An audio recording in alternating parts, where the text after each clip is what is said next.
Hello നമസ്കാരം, എന്തൊക്കെയുണ്ട് വിശേഷം? ഇന്നിതാ ഒരു അടിപൊളി നാടൻ റെസിപ്പി ആയിട്ടാണ് വന്നത്. നല്ല അടിപൊളി മസാല പത്തിരിയുടെ റെസിപ്പി.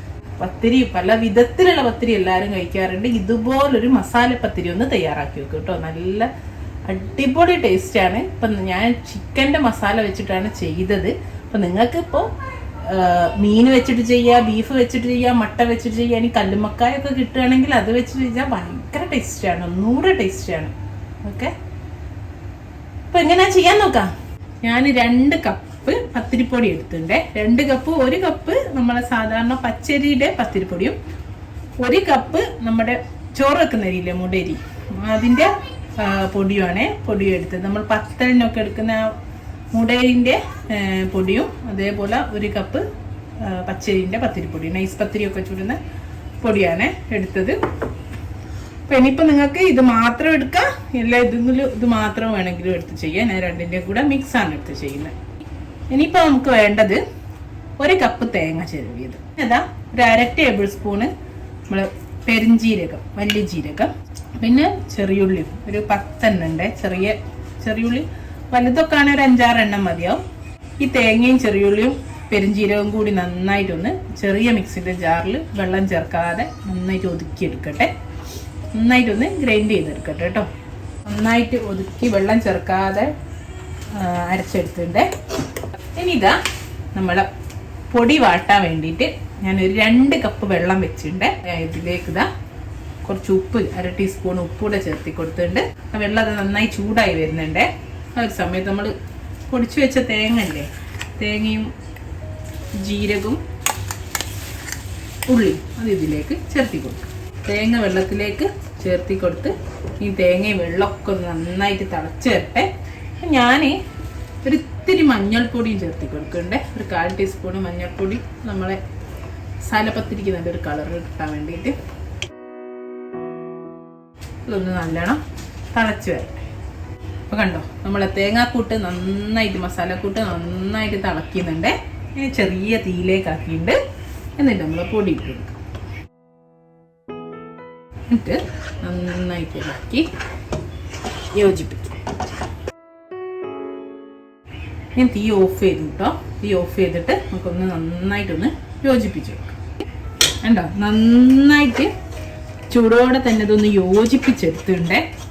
നല്ലൊരു മണം വരുന്നുണ്ട്. ആ ജീരകം, ചെറിയുള്ളി, തേങ്ങ എല്ലാം കൂടെ മിക്സ് ഉള്ളതുകൊണ്ട് നന്നായിട്ട് യോജിപ്പിച്ചിട്ട് ഇനി നമുക്കിതൊരു 5 മിനിറ്റ് റെസ്റ്റ് ചെയ്യാൻ വെക്കാം. അടച്ച് വെച്ചിട്ട് 5-10 മിനിറ്റ് ഒന്നൊന്ന് ചൂടാണെങ്കിൽ ചെയ്യട്ടെ, അടച്ചു വെക്കട്ടെ. നന്നായിട്ട് നമുക്ക് കുഴച്ചെടുക്കണം. ആവശ്യത്തിന് വെള്ളം വേണേൽ കൈ ചേർത്തിട്ട് കുഴച്ചെടുക്കാം. ഒരു 10 മിനിറ്റ് അടച്ചു വെക്കട്ടെ. അപ്പോൾ അതൊരു 10 മിനിറ്റ് കഴിഞ്ഞു. അടുപ്പ് മാറ്റി ഇനി നമുക്കിതില്ലേ ഒന്ന് കുഴച്ചെടുക്കാം. നന്നായിട്ടൊന്ന് കുഴച്ചെടുക്കാം. ഇപ്പോൾ കറക്റ്റാണ് ഏകദേശം. ഇനിയിപ്പോൾ വെള്ളം വേണമെങ്കിൽ കയ്യിൽ ഇത്തിരി വേണമെങ്കിൽ കൂട്ടിയാൽ മതി കേട്ടോ. നന്നായിട്ട് ആ ചൂടോടെ തന്നെ നന്നായിട്ട് നമ്മൾ മിക്സ് ചെയ്ത് വെക്കുമ്പോണ്ടേ പെട്ടെന്ന് തന്നെ ഇതിൻ്റെ കൂടേക്ക് യോജിച്ച് പോരുന്നുണ്ടോ. ഇത്തിരി വേണേ വെള്ളം കൂട്ടി ഒന്ന് നല്ല സ്മൂത്ത് ഡോ ആക്കി മാറ്റട്ടെ. ഇപ്പോൾ കണ്ടോ, നന്നായിട്ട് സോഫ്റ്റായിട്ട് കുഴച്ചെടുത്തിട്ടുണ്ട്. ഇങ്ങനെ ക്രാക്ക് ഇല്ലാത്ത രീതിയിൽ കയ്യിൽ ഇത്തിരി വെള്ളമാക്കിയിട്ട് നന്നായിട്ട് കുഴച്ചെടുക്കേ. നമുക്കിത് ചെറിയ ബോൾസുകളാക്കിയിട്ട് മാറ്റാം. പത്തിരിക്കൊക്കെ ആക്കും പോലെ തന്നെ ബോൾസ് ആക്കിയിട്ട് കേട്ടോ. ഇനി നമ്മളെ മസാല പത്തിരിക്ക് വേണ്ടിയത് നമുക്ക് ഫില്ലിംഗ് ആണ്. ഞാനിപ്പോൾ ഇവിടെ ചിക്കൻ്റെ ഫില്ലിംഗ് ആണ് കൊടുക്കുന്നത്. ഞാൻ ഉണ്ടാക്കി വെച്ചിട്ടുണ്ട്. നമ്മൾ സമൂസക്കൊക്കെ ഉണ്ടാക്കുന്ന അതേ ഫില്ലിംഗ് ആണ് ഇപ്പോൾ ഞാൻ ഉണ്ടാക്കിയത്. ഏത് ടൈപ്പിൽ പൊരിച്ചിട്ടുണ്ടാക്കുക, പല ടൈപ്പിലുള്ള ഫില്ലിങ്ങും ഞാൻ നമ്മുടെ ചാനലിൽ ചെയ്തിട്ടുണ്ട്. 3-4 നല്ല ഫില്ലിങ്ങിൻ്റെ ലിങ്ക് ഞാൻ ഡിസ്ക്രിപ്ഷനിൽ കൊടുക്കാം കേട്ടോ. ഇതിപ്പോൾ നോർമൽ സമൂസൊക്കെ ഉണ്ടാക്കുന്ന ഫില്ലിംഗ് ആണ് ഉണ്ടാക്കിയത്. ഇതിപ്പോൾ ചിക്കൻ വെച്ചിട്ടോ, ബീഫ് വെച്ചിട്ടോ, ചെമ്മീൻ വെച്ചിട്ടോ, കല്ലുമ്മക്കായ വെച്ചിട്ടോ ഏത് ഫില്ലിങ്ങും നിങ്ങൾക്ക് കൊടുത്ത് ചെയ്യാം. ഓക്കെ, ഇനിതാ ഞാനിവിടെ ഇഡ്ഡലീൻ്റെ തട്ടെടുത്ത് ഒന്നൊന്ന് എണ്ണ തടവി കൊടുത്തിട്ടുണ്ട്. എല്ലാ തട്ടിലും നമ്മൾ ഒരു ബോൾസ് എടുക്കാം. എന്നിട്ട് നമ്മൾ ഇഡ്ഡലി തട്ടിൽ വെച്ചിട്ട് ഒന്നിങ്ങനെ ആ ഷേപ്പിലൊന്ന് പരത്തി കൊടുക്കാം. ഒന്ന് പ്രസ് ചെയ്തിട്ട് നമ്മൾ നേരത്തെ ഫില്ലിംഗ് ഇല്ലേ അത് ആവശ്യത്തിന് മാത്രം വെച്ച് കൊടുക്കുക. അധികം കുത്തി നിറയ്ക്കാതെ ആവശ്യത്തിന് വെച്ച് ഫില്ല് ചെയ്ത് കൊടുക്കുക. എന്നിട്ട് വേറൊരു ബോൾസ് എടുത്തിട്ട് കൈൻ്റെ അടിയിൽ വെച്ചിട്ടൊന്ന് പരത്താം. നമ്മൾ ആ ഒരു പരത്തിയതിൻ്റെ ഏകദേശം വലുപ്പത്തിൽ റൗണ്ടിലൊന്ന് പരത്തിയിട്ട് ഇതിനൊന്ന് വെച്ച് കവർ ചെയ്ത് കൊടുക്കുക. കണ്ട ഒരു സൈഡൊക്കെ ഒന്ന് ഒട്ടിച്ചു കൊടുക്കുക. അപ്പൊ കണ്ടില്ലേ, ഒന്നായേ. ഇനി ഇതുപോലെ എല്ലാം ചെയ്തെടുക്കട്ടെ.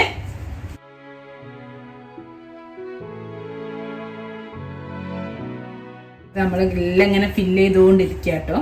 അപ്പൊ ഈ ഫില്ലിങ് ഞാൻ 250 ഗ്രാം ചിക്കൻ വെച്ചിട്ടാണ് ചെയ്തത്. ഒരു 2 സവാളയും വെച്ചിട്ടാണ് ചെയ്തത്. ഞാനൊരു 9 മസാലപ്പത്തിരി ഇവിടെ റെഡിയാക്കി വെച്ചിട്ടുണ്ട്. ഇനി 2 തട്ടിലായിട്ട് ഇതിപ്പോ നമുക്ക് ഇങ്ങനെ തന്നെ ചെയ്യണമെന്നില്ല കേട്ടോ. കയ്യിൽ വെച്ചിട്ടോ അല്ലെങ്കിൽ അടന്റെ എന്തെങ്കിലും ഉണ്ടെ കയ്യിൽ വെച്ചിട്ട് ബോൾസ് ആക്കി എന്ത് വേണമെങ്കിലും ചെയ്യാം. ഇനി ഇവിടെ ഇതാ ഇഡ്ഡലി ചെമ്പ് വെള്ളം ഒഴിച്ച് ചൂടാൻ വെച്ചിട്ടുണ്ട്. അതിലേക്ക് നമുക്ക് നമ്മൾ ഇഡ്ഡലി തട്ട് ഇറക്കി വെച്ച് കൊടുക്കാം. വെച്ച് ഒരു 20 മിനിറ്റ് നന്നായിട്ട് ആവി കയറി വെന്ത് വരട്ടെ കേട്ടോ. മസാലപ്പത്തിരിയാണ് വെന്തുകൊണ്ടിരിക്കുന്നുണ്ട്. ഇനി നമുക്ക് ചെറിയൊരു പണിയോടുണ്ട്. ഒരു ബൗൾ എടുത്തിട്ടുണ്ട്. അതിലിതാ കുറച്ച് കാശ്മീരി മുളക് പൊടി, ഞാനിപ്പോൾ 1 ടേബിൾ സ്പൂണോളം കാശ്മീരി മുളക് പൊടി ഇട്ടിട്ടുണ്ട്. അതിലേക്ക് ഇതാ ഒരു 1/2 ടീസ്പൂണ് മഞ്ഞൾപ്പൊടിയും 1 നുള്ളു ഉപ്പും ചേർത്തി കൊടുക്കണ്ടേ. 1/4 ടീസ്പൂൺ ഉപ്പോളം. പിന്നെ ഇത്തിരി വെള്ളം കൂടെ ഒഴിച്ചിട്ട് നന്നായിട്ട് നമുക്ക് മിക്സ് ചെയ്യാം. അവിയിൽ വെന്ത് അങ്ങനെ തന്നെ കഴിക്കണമെങ്കിൽ അങ്ങനെ കഴിക്കാം. അല്ലെങ്കിൽ നമുക്ക് ഇതുപോലൊരു മസാല ഉണ്ടാക്കിയിട്ട് ഇതാ വേറെ ഒന്നുമില്ല, മുളക് പൊടി മഞ്ഞൾപ്പൊടി ഉപ്പ്. വേണേ ഇത്തിരി ഗരം മസാല ഉണ്ടെങ്കിൽ ഗരം മസാല ചേർത്തി കൊടുക്കാം. കുരുമുളക് ഇഷ്ടമുള്ളവർക്ക് കുരുമുളക് ഇടാം. അങ്ങനെയൊക്കെ നിങ്ങൾക്ക് ഇടണേ ഇടട്ടോ. ഞാനിപ്പോൾ ഒന്നുമില്ല, മഞ്ഞൾപ്പൊടി മുളക് പൊടി ഉപ്പ് ഇത്രയും പുരട്ടി ഇവിടെ വെക്കുന്നുണ്ട്. അപ്പം അതൊന്ന് വെന്തോട്ടെ. വെന്തൊന്ന് ചൂടാറിയിട്ട് നമുക്ക് ഈ മസാലയിൽ മസാല പത്തിരി ഒന്നിട്ട് മസാല കൂട്ടി ചെയ്യും. ഇപ്പം അതാ 20 മിനിറ്റ് കഴിഞ്ഞു. ഞാൻ തീ ഓഫ് ആക്കിയിട്ടുണ്ട് കേട്ടോ. കണ്ടോ, ഇനി ഇതൊന്ന് ചൂടണിയട്ടെ. ഞാനൊരു പ്ലേറ്റിലേക്ക് മാറ്റി വെക്കട്ടെ കേട്ടോ. ഇതിങ്ങനെ തന്നെ കഴിക്കാൻ നല്ല ടേസ്റ്റാണ്. ഇനി ജസ്റ്റ് നമ്മൾ നേരത്തെ ഉണ്ടാക്കിയില്ല ഒരു മസാല, അതിലൊന്ന് ഡിപ്പ് ചെയ്തൊന്ന് ഷാലോ ഫ്രൈ ചെയ്തെടുക്കണം. അതേപോലെ ഇതാ ഒരു 2 എണ്ണം നമ്മുടെ ഇഡ്ഡലി തട്ടിൽ കൊള്ളാത്ത ഞാൻ ഈ ഒരു രൂപത്തിൽ ആക്കിയിട്ടുണ്ട്. നമ്മളെ ഉന്നക്കായിൻ്റെ ഒക്കെ ഒരു ഷേപ്പിലേക്ക് കൈ കൊണ്ട് വെറുതെ ആക്കിയാൽ. അപ്പം ഇതൊന്ന് വേവിച്ചെടുക്കും വേണം. ഇതാണ് കേട്ടോ നമ്മൾ വേവിച്ചെടുത്ത മസാല പത്തിരി. അപ്പോൾ നമ്മൾ ഷാലോ ഫ്രൈ ചെയ്യാൻ വേണ്ടിയിട്ട് ഒരു ഫ്രൈ പാനിൽ കുറച്ച് വെളിച്ചെണ്ണയിലാണ് വെളിച്ചെണ്ണ ഒഴിച്ച് വെച്ചിട്ടുണ്ട്. കുറച്ച് വെളിച്ചെണ്ണ ഉള്ളൂ. നമ്മൾ മീനൊക്കെ പൊരിക്കാൻ ഒഴിക്കും പോലെ ഇതിൽ കുറച്ച് കറിവേപ്പില ഇട്ടെടുത്തിട്ടുണ്ട്. ഇനി ഇതാ നമ്മളെ മസാലപ്പത്തിരി ഇതിലൊന്ന് ജസ്റ്റ് ഒന്ന് എല്ലാ ഭാഗത്തും ആക്കിയെടുക്കാം. കണ്ടോ, എന്നിട്ടത് ഈ വെളിച്ചെണ്ണയിലേക്ക് ഇട്ട് ഇതെല്ലാം ഒന്ന് ജസ്റ്റ് തിരിച്ചും മറിച്ചു വിട്ടിട്ട് ഷാലോ ഫ്രൈ ചെയ്തെടുക്കട്ടെ.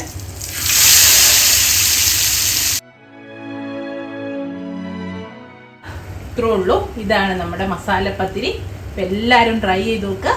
നല്ല ടേസ്റ്റാണ്. വൈകുന്നേരമായാലും ഡിന്നറിനായാലും മോർണിംഗ് ബ്രേക്ക്ഫാസ്റ്റിനായാലും ഒക്കെ അടിപൊളി ഒരു റെസിപ്പിയാണ്, അടിപൊളി ഒരു ഡിഷാണ്. അപ്പം എല്ലാവരും ട്രൈ ചെയ്യുക. ഇൻഷാ അല്ലാഹ് മറ്റൊരു വീഡിയോ ആയിട്ട് നമുക്ക് വീണ്ടും കാണാം. Thank you.